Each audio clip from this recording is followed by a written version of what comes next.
Bonjour Elie Sharabi.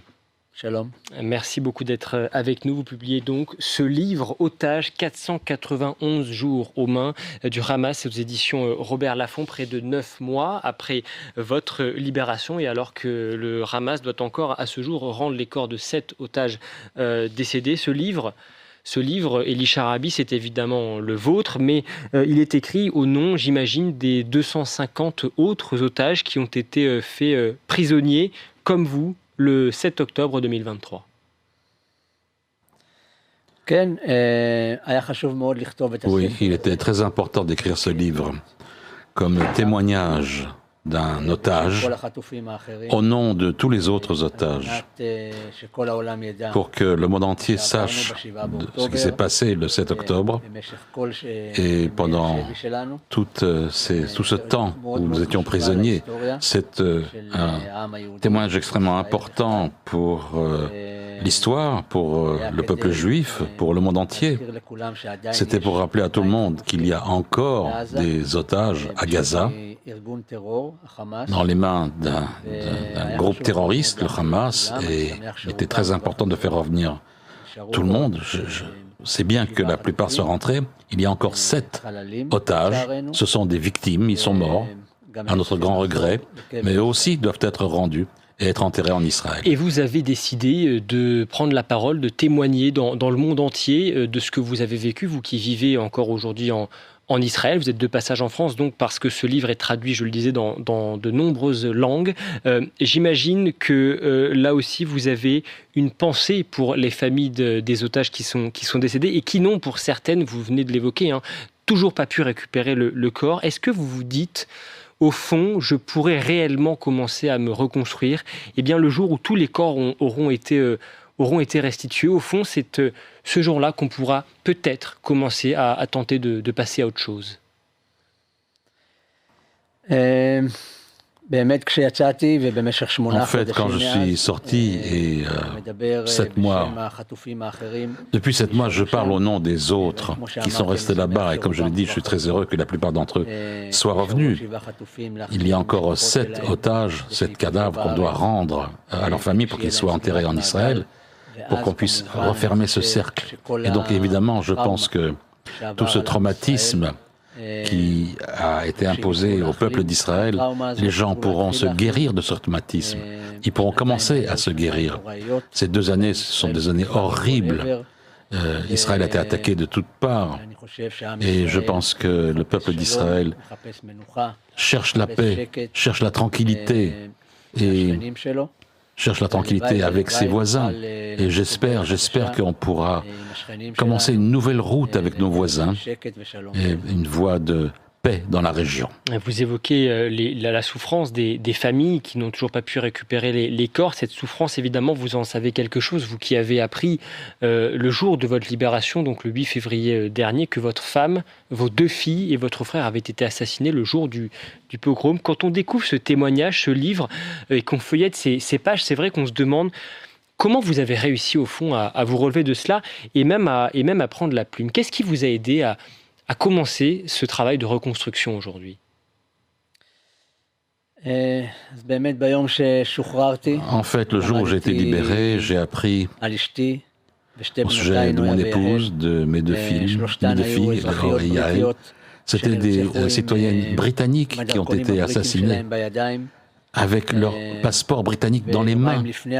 Et 2 jours avant ma libération, j'ai appris que mon frère avait été pris en otage aussi par le Hamas. Et j'ai décidé immédiatement, le jour de ma libération, que je dois vivre. J'aime la vie. Je veux reconstruire ma vie, la reconstruire.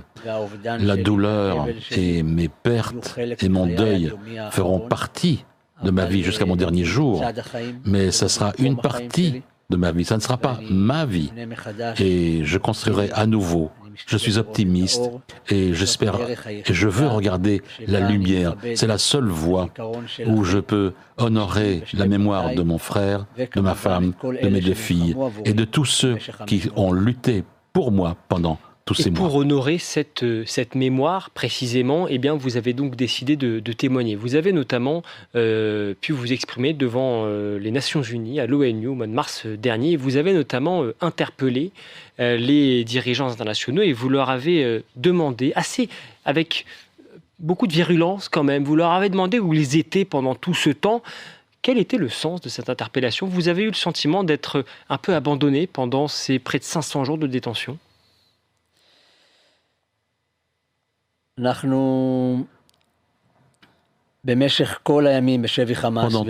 toutes ces journées où on était prisonnier du Hamas, ces 490 jours à 50 mètres sous terre, on s'est posé la question, où est l'ONU?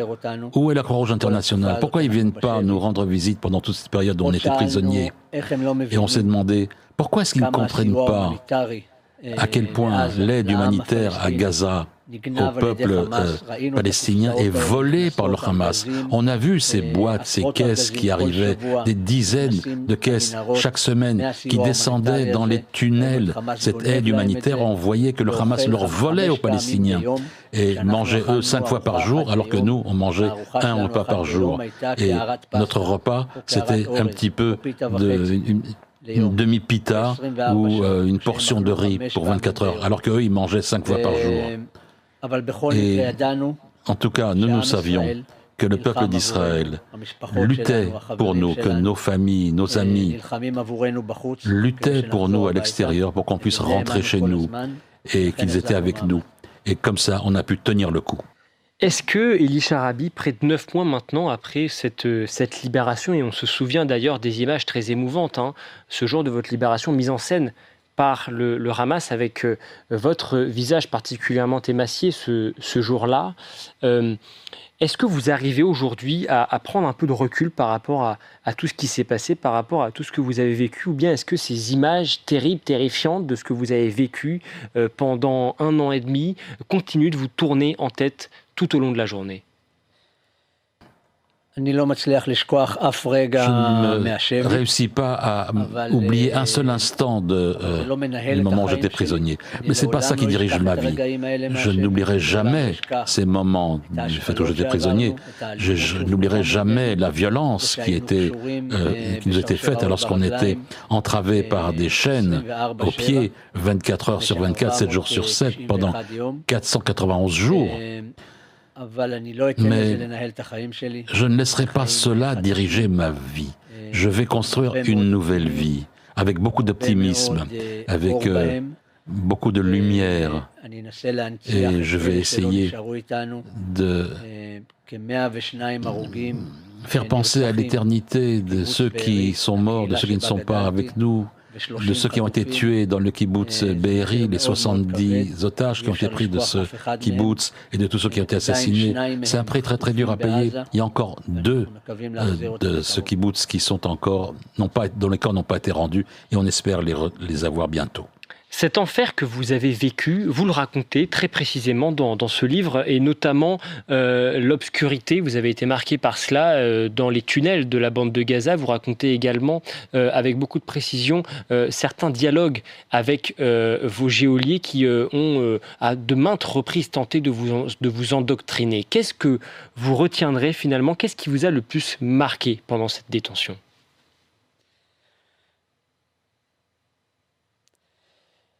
Ce qui était le plus important pendant ces moments-là, c'était de ne pas tomber dans le terrorisme psychologique qui nous affligeait et se souvenir que nous étions des Juifs, des Israéliens, et en dépit des conditions extrêmement dures, en dépit du fait que nous étions entravés, en dépit des coups qui nous étaient donnés, en dépit de la faim, et ils tentaient de nous acheter par un morceau de pain pour que nous récitions des passages du Coran, et nous on a refusé. C'était très important de nous souvenir que nous étions juifs, ça nous donnait beaucoup de force et de foi que nous, les 4 qui étions ensemble, nous pourrions survivre et arriver jusqu'au jour de notre libération. Est-ce que vous avez douté de pouvoir être libéré un jour? Non. Tout le moment, j'ai dit aux plus jeunes qui étaient autour de moi, en aucune façon, nous ne serons pas libérés. Nous serons libérés. C'est une question de temps. Nous savions que le Mossad, que les services de renseignement, que l'armée de défense d'Israël faisaient tout pour nous libérer. Nous savions qu'ils luttaient pour nous, que le peuple d'Israël ne nous oubliait pas. Et donc, de mon point de vue, c'était simplement une question de temps, jusqu'à ce qu'on revienne à la maison.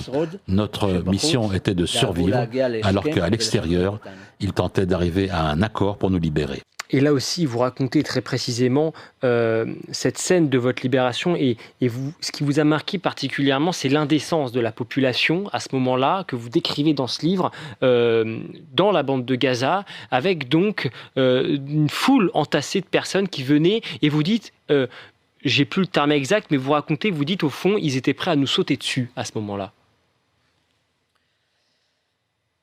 Déjà, le 7 octobre, lorsqu'on s'est arrêté pour la première fois à côté de la mosquée à Gaza, cette foule en colère civile m'a attrapé. Elle m'a tiré des mains des terroristes, ils ont tenté de me lyncher. Il y a des enfants qui me tapaient dessus avec leurs chaussures sur la tête. Heureusement, ces terroristes ont réussi à me faire rentrer dans la mosquée et là-bas, ils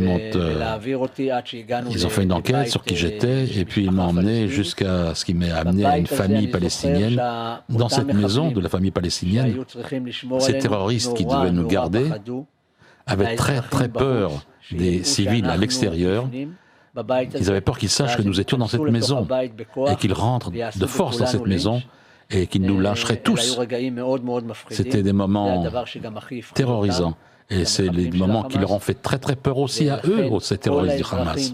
Et donc tous les citoyens auxquels j'ai dû faire face dans la bande de Gaza étaient très très dangereux pour moi, parfois bien plus dangereux que les terroristes du Hamas. Quel était justement le lien, que ce soit avec effectivement la population locale sur place, avec les gens que vous avez côtoyés pendant cette détention, et puis évidemment avec ceux qui venaient chaque jour vous apporter malgré tout un tant soit peu de nourriture? On avait des relations avec eux, on a développé des relations avec nos geôliers pour que nous puissions survivre, pour que nous, les otages, nous puissions demander de la nourriture tous les jours et parfois en obtenir. Il nous était important que ces relations soient bonnes et pour qu'ils ne nous battent pas tous les jours, pour qu'ils aient un peu de miséricorde envers nous. Et c'était notre but, qu'il y ait des bonnes relations, qu'ils puissent en fait les respecter aussi. On a écouté beaucoup de discussions qu'ils avaient entre eux, mais dans chaque discussion avec nous, ils disaient à chaque fois deux choses. La première, c'est qu'ils reviendront en 2026, en 2027, en 2028, en Israël, et qu'ils massacreraient tout le monde, jusqu'à ce qu'ils nous exterminent tous. Et après, ils iront en Angleterre, et en France, et en Allemagne, et aux États-Unis. Et ils prendraient la main sur le monde entier, parce que le monde entier doit devenir musulman, parce que la seule foi qu'il doit y avoir dans le monde, c'est l'islam. C'est ce qu'ils ont dit et répété et répété. Est-ce qu'aujourd'hui, vous avez repris espoir avec notamment ce cessez-le-feu? Est-ce que vous croyez encore qu'une paix est possible? Certains disent, beaucoup de témoignages disent, en fait, nous n'avons qu'une peur, c'est que cela recommence.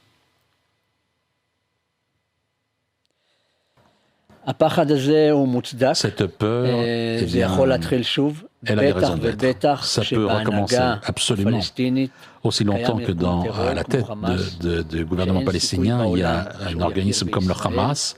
Il n'y a aucune chance qu'ils reconnaissent Israël, qu'ils veuillent vivre aux côtés d'Israël. Et donc, la seule chance pour la paix à l'avenir avec les Palestiniens et avec les autres peuples de la région, c'est que leurs dirigeants reconnaissent l'État d'Israël, que ce soit des dirigeants rationnels et pas terroristes, et qu'il n'ait pas une vision djihadiste. Et à ce moment-là, lentement, les générations qui viennent apprendront la paix et non la guerre et sauront qu'ils doivent pouvoir vivre pour leur pays et non pas mourir pour leur pays. Est-ce que vous êtes inquiet par la forte poussée de l'antisémitisme qui a suivi ce qui s'est passé le 7 octobre et puis cette guerre donc en Israël et on est particulièrement touché ici en France, en Europe, les chiffres le disent, toutes les enquêtes officielles le disent, cette poussée de l'antisémitisme, c'est quelque chose que vous ressentez d'abord et qui vous inquiète? L'antisémitisme qui a relevé la tête, particulièrement l'année dernière, très très puissamment dans les pays européens, aux États-Unis, en Australie, contre les Juifs, ça inquiète beaucoup. Je rappelle à tous que nous ne sommes pas en 1940, nous sommes en 2025, et c'est vraiment très très triste de voir la situation qui prévoit aujourd'hui. Des Juifs qui vivent depuis des centaines d'années en France, en Angleterre et en d'autres endroits du monde, aux États-Unis, en Australie, vivent dans ces lieux, soudain ont peur d'être dans la rue. Et ils ont peur des attaques de haine. Et donc, moi, je rencontre des dirigeants, je rencontre des membres du Parlement, des ministres des Affaires étrangères, et je leur dis et répète, c'est votre responsabilité de prendre soin de la population juive chez vous. La population juive, et ces gens-là tous doivent avoir une voix beaucoup plus forte contre l'antisémitisme. Et je leur dis à tous. Merci beaucoup, Elie Sharabi. Merci beaucoup. Votre livre « Otage, 491 jours aux mains du Hamas » est publié aux éditions Michel Lafon, bien sûr, et non pas Robert Laffont. Livre qui est évidemment hautement recommandable et dont les bonnes feuilles sont à retrouver sur le site du Figaro. Merci beaucoup d'avoir été notre invité aujourd'hui.